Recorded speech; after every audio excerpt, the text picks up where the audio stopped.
Bueno, y tenemos por supuesto el honor de presentar a nuestro querido profesor, el doctor Pedro Luis Barcia, conocedor de la lengua castellana, y es un placer para mí darle la bienvenida a la cita de letras. Bienvenido, profesor, ¿cómo le va? Muy bien, Alicia, ¿y a vos? Bien, muy contenta de tenerlo nuevamente en este espacio. ¿De qué tema nos va a hablar hoy? Igualmente yo.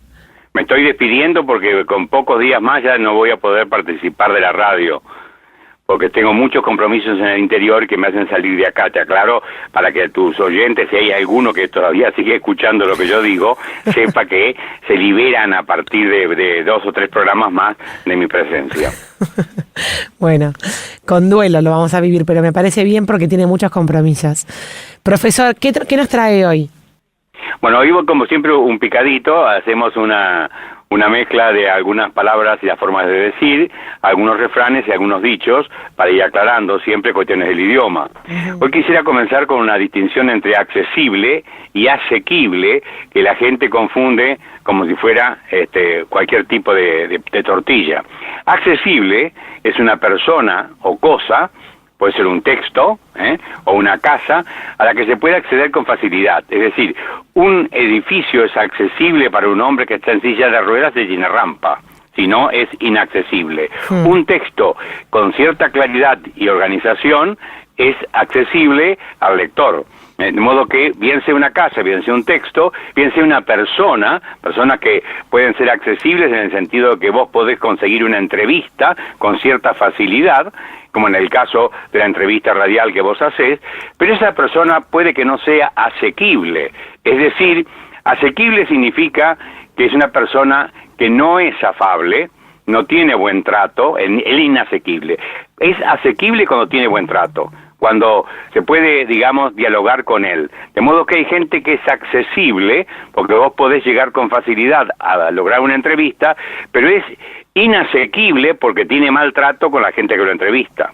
De modo que accesible con doble C, ¿cierto? Y ese significa algo a lo que se ingresa con facilidad, a lo que se incorpora con facilidad. Y asequible es aquello que es afable y de buen trato. De modo que hay que distinguir entre una cosa y otra.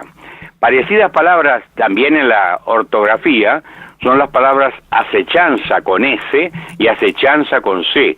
En esto se confunde con mucha facilidad, sobre todo en lo fonético, porque cuando la gente habla no tiene ortografía, mezcla una cosa con otra. Sí. La acechanza con S significa engaño, es decir, con acechanzas o con engaño lo llevaron a un tipo a la ruina, es decir, indica trampa, indica tropelía. En cambio, acechanza con C significa observar, esperar cautelosamente con algún propósito. Es decir, el lobo acecha a Caperucita Roja. El asesino acecha con C a su víctima.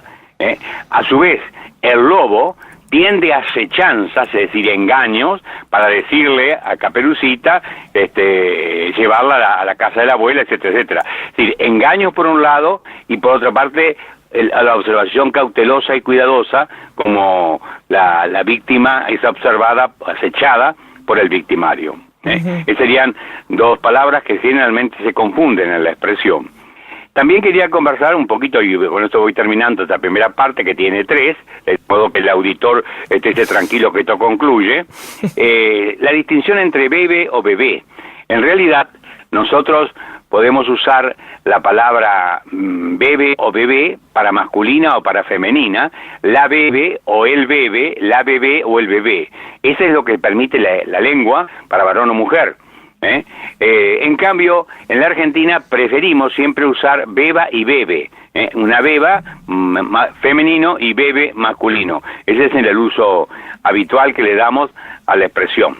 ¿Recordás el cuento aquel de estaban en una nursery, recién nacidos, un nene y una nena, y entonces le dice la nena al nene, yo soy nena, ¿y vos qué sos? Y el pibe levanta, el cachorrito, levanta la sábana y mira para abajo y dice, yo soy varón. ¿Y cómo sabés? Porque tengo carpines celestes. Entonces, esta distinción de colores entre una beba y un bebé. Ahora vamos al segundo nivel, que es lo que tiene que ver con los refranes. Hay refranes que son realmente netamente argentinos, otros son reelaborados acá, como hemos visto en algunos ejemplos anteriores de la charla que hemos tenido. Hay, por ejemplo, un refrán muy conocido que es: no hay atajo sin trabajo, dijo Gramajo, sí. Todo para ponerle el ajo, ¿no? Quiere decir que en la vida no todo es fácil. El atajo significa el cortar el camino, pero el cortar el camino puede ser que sea menos extenso que el camino largo, pero más lleno de dificultades, sobre todo si es cuesta arriba o es pedregoso, lo que sea.